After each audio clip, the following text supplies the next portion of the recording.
Préparez vos entrailles et vos couilles pour une rétrospective sur la culture choc.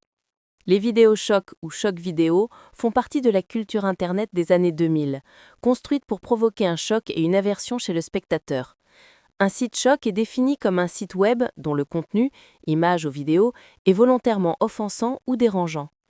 Il présente souvent des scènes pornographiques extrêmes, scatologiques ou violentes, race, sexualité illégale, mutilation, nécrophilie, etc. Dès les débuts du web, des sites comme Gotsi.cx, homme écartelant son anus, ont circulé et en 2007, la vidéo Two Girls One Cup est devenue un phénomène mondial. Cette vidéo brésilienne très courte est passée du cercle des fétichistes à celui du grand public via les médias et a fait l'objet de nombreuses parodies et vidéos de réaction. En somme, les vidéos chocs ont façonné une partie de la culture Internet moderne, donnant naissance à des mèmes et des vidéos de réaction qui commentent le contenu sans le montrer directement. Exemple emblématique de vidéo choc. Two Girls, One Cup, 2007. Vidéo brésilienne devenue virale. On y voit deux femmes commettre un acte sexuel scatologique extrême, ingestion d'excréments, bien qu'extrêmement révoltante, elle a été massivement partagée et parodiée, popularisant le format des vidéos de réaction. One Man, One Horse, alias Mr. Hands, année 2000. Vidéo américaine de bestialité montrant un homme ayant des rapports sexuels avec un cheval. Selon les sources, la vidéo aurait été suivie de la mort de l'homme, perforation de l'intestin. Ce cas illustre les risques extrêmes liés à ce type de contenu. Contenu gore et nécrophile. Par exemple, des vidéos comme Putrid Sex Objects, où un homme a des relations sexuelles avec une tête de bovin décomposée, relèvent de la nécrophilie animale. De tels contenus sordides, bien qu'illégaux, font partie des vidéos qualifiées de choc car elles exhibent des actes sexuels criminels. Nécrophilie, mutilation génitale, torture, etc. Mutilation sexuelle. One Man, One Screwdriver est un court-métrage ou vidéo gore montrant un homme s'automutilant sexuellement avec un tournevis. Ce genre d'auto-torture pornographique repousse les limites du tabou sexuel et figure parmi les contenus les plus réprouvés. On le relie aux catégories de mutilation génitale et violence sexuelle. Autres exemples cultes. La culture Internet 2000 inclut d'autres images ou vidéos choquantes célèbres. Sites comme Lemon Party, Meatspin, GIF genre TubeGirl, etc. Ces contenus, souvent diffusés sous forme de canulars, reprennent le même esprit. Choqués par la sexualisation de l'horreur. Une étude de tendance sur Google mentionne que TubeGirl ou Gotsi, homme étirant son anus, figuraient souvent parmi les contenus les plus recherchés de l'époque. Propagation et réception culturelle. Ces vidéos chocs ont très rapidement quitté les cercles fermés de la pornographie extrême pour pénétrer la culture grand public, notamment via le partage viral et les plateformes vidéo. Par exemple, Two Girls One Cup a été détourné par des célébrités et les médias. John Mayer en a fait un sketch, un épisode de Family Guy y a fait référence. Au lieu de rester confidentielle, cette vidéo aurait pu rester cachée, mais John Mayer l'a parodiée et Family Guy l'a citée. Les vidéos de réaction ont été popularisées grâce à elle.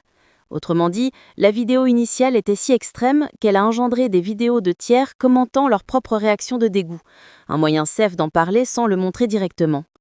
Ce phénomène a engendré une nouvelle forme de mème Internet, des internautes publiant leur visage horricier en découvrant le contenu. Selon Know Your Meme, le succès de 2G1C est en grande partie dû à ce format de vidéo réaction, qui a atteint des millions de vues. Plus généralement, dans les années 2000, les contenus extrêmes domineront souvent les recherches de mèmes, comme l'ont montré des analyses de tendance. Des termes comme TubeGirl ou Gotsi se classaient en tête sur Google. Ces images ou vidéos chocs ont nourri de nombreux autres mèmes, parodies et discussions.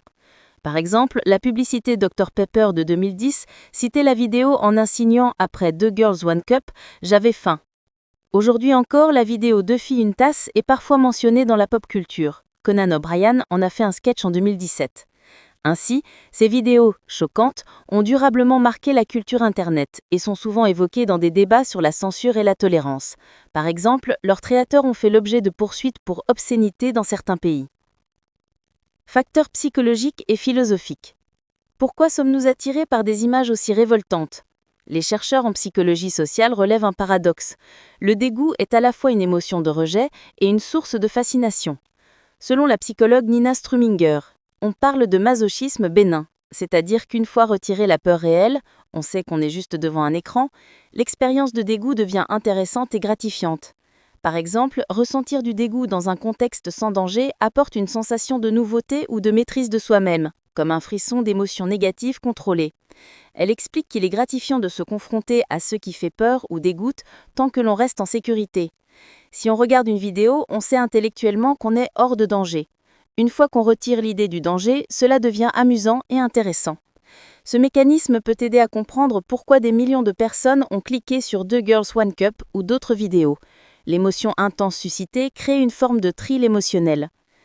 Philosophiquement, ces vidéos révèlent aussi la manière dont une société pose ses limites morales. Daniel Cardozo note que l'existence de contenus extrêmes sert de point de convergence affectif et cognitif pour définir ce qui est considéré comme une sexualité good ou bad. Autrement dit, le visionnage de l'insupportable, réaction viscérale de dégoût, rappelle collectivement quelles pratiques restent tabous ou inacceptables.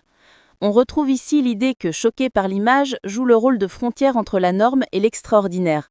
Par exemple, voir des scènes d'anthropophagie, cannibalisme ou de nécrophilie pousse à réfléchir sur la nature du consentement, de l'humanité et des normes sociales. Ce questionnement a deux versants.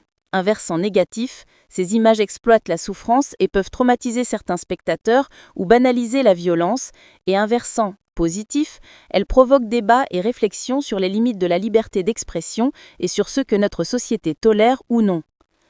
Les chercheurs soulignent que la fascination pour le macabre est ancienne, par exemple les exécutions publiques attiraient des foules au XIXe siècle, et que les choc-sites sont la version moderne de ces pulsions voyeuristes.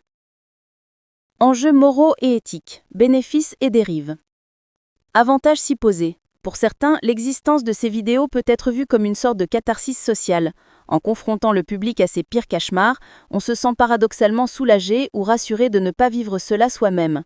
De plus, le partage de ces vidéos et leurs parodies crée parfois des liens communautaires d'individus qui se moquent ensemble du sensationnalisme. Enfin, certains défenseurs de la liberté d'expression numérique arguent que même les contenus extrêmes ont leur place dans le débat public, pourvu qu'ils soient clairement étiquetés et accessibles volontairement, ce qui évite la censure généralisée. Risques et dérives. En revanche, la plupart de ces vidéos mettent en scène des actes illégaux ou abusifs, bestialité, viol, torture, etc. Leur circulation pose un enjeu majeur. Questionnons-nous de fait ces pratiques en les montrant, même sous forme documentaire ou satirique ? Certains estiment qu'elles peuvent lésionner la dignité humaine des victimes filmées. Dans Mr. Hans, la mort de l'homme illustre le côté tragique plutôt qu'anecdotique, et heurter profondément les valeurs morales d'une partie du public. En France comme ailleurs, ces vidéos ont souvent été qualifiées d'obscènes dans le sens de la loi. Par exemple, la diffusion du catalogue contenant 2 Girls One Cup a valu à son producteur brésilien des accusations d'atteinte aux bons mœurs. La prise de conscience de leur existence a ainsi alimenté les débats sur la nécessité ou non de les interdire légalement. En résumé, les vidéos choquent et ébranlent les certitudes. Elles contiennent à la fois un contenu socialement utile en tant qu'objet de réflexion sur le consentement, le tabou, la morale, et un contenu potentiellement néfaste, exposition à la violence gratuite. Comme le souligne une chercheuse en éthique, le dégoût provoqué par ces vidéos est paradoxalement fascinant, ce qui illustre qu'elles ne sont pas loin d'être anodines. Leur place dans l'histoire d'Internet est ainsi ambivalente. Objet de curiosité et de viralité, elles ont marqué les mémoires collectives de façon durable, tout en continuant à susciter un débat philosophique sur la nature du plaisir, de la morale et des limites du divertissement en ligne.